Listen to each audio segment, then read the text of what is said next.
Welcome again students. Last video में हमने देखा था कोगुलेशन और फ्लोकुलेशन। आज हम देख रहे हैं कोगुलेशन और फ्लोकुलेशन वैल्यू क्या होती है। तो हमने आपको बताया था कोगुलेशन क्या होता है, जब आप किसी भी कोलोइडल सॉल्यूशन को कोगुलेट कर लेते हैं, उसके जो पार्टिकल्स हैं उनको आप एसोसिएट कर लेते हैं, तो उसे हम क्या बोल लेते हैं, कोगुलेशन वैल्यू और फ्लोकुलेशन वैल्यू बोल लेते हैं। ठीक है। अब उसके बाद देखिए यहाँ पर, अगर आप उस कोलोइडल सॉल्यूशन में जो फ्लोकुलेटिंग आयन ऐड कर रहे थे, जिससे क्या हो रहा था, कोगुलेशन हो रहा था, तो उसका कितना अमाउंट आप ऐड कर रहे हैं, वही क्या है यहाँ पर कोगुलेशन वैल्यू और फ्लोकुलेशन वैल्यू। तो स्टेटमेंट देखिए, the minimum concentration of an electrolyte which is required to cause the coagulation और flocculation of a sol is known as flocculation value. जो इलेक्ट्रोलाइट आप ऐड कर रहे हैं किसी भी कोलोइडल सॉल्यूशन में, उसको कोगुलेट करने के लिए, वही क्या है, उसका कोगुलेशन वैल्यू और फ्लोकुलेशन वैल्यू। ठीक है। या अगर आप परफेक्ट डेफिनेशन बोलें, the number of millimoles of an electrolyte required to bring about the coagulation of 1 litre of a colloidal solution. 1 litre colloidal solution है, इसका आपने कोगुलेशन करना है, तो कितना मिलीमोल इलेक्ट्रोलाइट का आपने ऐड किया, उसी को हम क्या बोलेंगे, फ्लोकुलेशन वैल्यू। ठीक है। तो क्या होगा, जितना ज़्यादा एफिशिएंट फ्लोकुलेटिंग एजेंट होगा तो फ्लोकुलेटिंग वैल्यू उतना कम होगी, क्योंकि हमने बोला जिस फ्लोकुलेटिंग आयन के ऊपर जितना ज़्यादा चार्ज होगा उसका कोगुलेशन क्या होगा, उतना इजीली हो जाएगा। अगर उसको हम ऐड करेंगे उससे उतना इजीली कोगुलेशन हो जाएगा। ठीक है। क्योंकि हम बोलते हैं जितना ज़्यादा चार्ज, यही तो बोला था हार्डी सुल्जे ने, किसी भी कोगुलेटिंग आयन के ऊपर जितना ज़्यादा चार्ज होगा तो उसका कोगुलेशन क्या होगा, वो सब्सटेंस आसानी से क्या कर लेगा, कोगुलेशन कर लेगा, उतना स्ट्रॉन्गली कोगुलेट करेगा, यानी कि हम बोल सकते हैं उसका अमाउंट कम यूज़ होगा। ठीक है। तो हमने बोला जितना एफिशिएंट फ्लोकुलेटिंग एजेंट होगा तो उसकी जो फ्लोकुलेटिंग वैल्यू है उतना कम होगी, क्योंकि आप कम ऐड करोगे, क्योंकि बहुत जल्दी कोगुलेशन कर देता है वो किसी भी कोलोइडल सॉल्यूशन का। तो हम एग्जाम्पल से समझेंगे। देखो यहाँ पर, तो यहाँ पर आपको इलेक्ट्रोलाइट दिया हुआ है, एक बार आपको निगेटिवली चार्ज कोलाइड्स है और एक बार पॉजिटिवली चार्ज कोलाइड्स है, उसमें आप इलेक्ट्रोलाइट ऐड कर रहे हैं। तो देखो क्या होगा यहाँ पर, तो यहाँ पर आपके पास सोल है, सोल मीन्स है कोलोइडल सॉल्यूशन।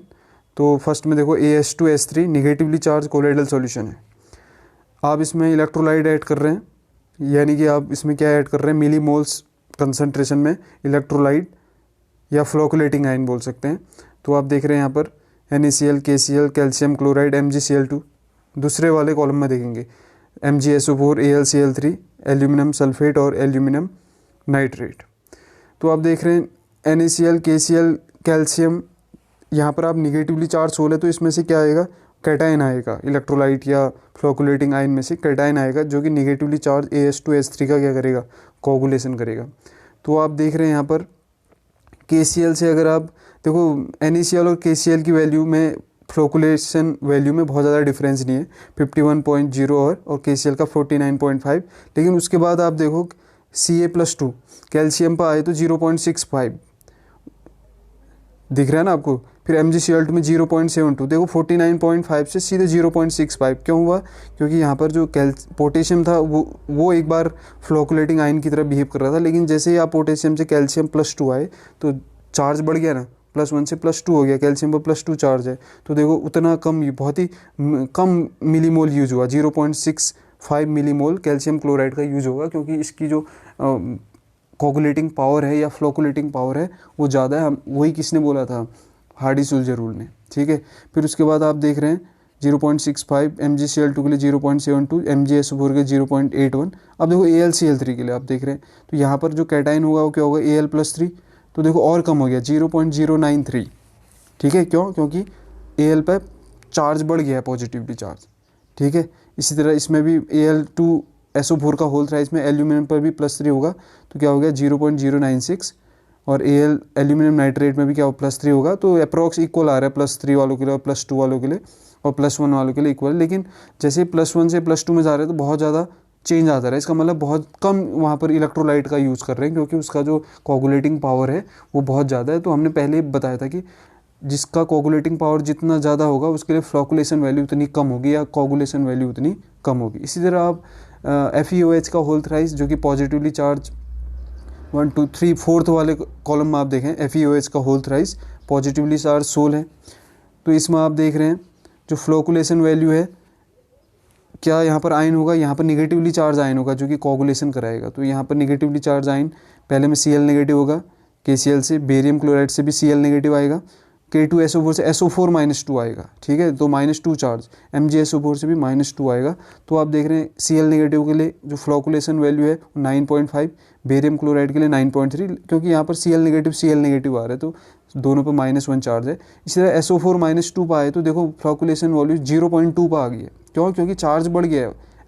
पहले Cl पर -1 था, SO4 पर -2 है, तो चार्ज आपने बढ़ाया तो क्या हो जाएगा, उससे कोगुलेशन वैल्यू कम हो जाएगी या फ्लोकुलेशन वैल्यू कम हो जाएगी। इसका मतलब क्या है कि आप थोड़ा सा इलेक्ट्रोलाइट ऐड करोगे कोलोइडल सॉल्यूशन में तो उसका कोगुलेशन उतनी जल्दी हो जाएगा, ठीक है। तो इतना आपको क्लियर हुआ होगा। हार्डी-सुलज़र रूल के बाद ही आता है फ्लोकुलेशन वैल्यू और कोगुलेशन वैल्यू। एक यहाँ पर ट्रिक याद रखना कि जो कोगुलेशन वैल्यू होती है और जो आपका कोगुलेटिंग पावर होता है वो एक दूसरे के इन्वर्सली प्रोपोर्शनल होते हैं, ठीक है। जितना ज़्यादा कोगुलेटिंग पावर उतना कम उसका क्या होगा, फ्लोकुलेशन वैल्यू या कोगुलेशन वैल्यू। और जो कोगुलेटिंग पावर है किस पर डिपेंड करता है, चार्ज पर डिपेंड करता है, जो इलेक्ट्रोलाइट पर, चाहे वो निगेटिवली चार्ज हो या पॉजिटिवली चार्ज हो, जिस भी आप आयन का यूज़ कर रहे हैं उस पर जितना ज़्यादा चार्ज होगा उसका कोगुलेशन वैल्यू उतना कम होगा, ठीक है। इतना क्लियर हुआ होगा। तो मिलते हैं अगली वीडियो में एक नए टॉपिक के साथ।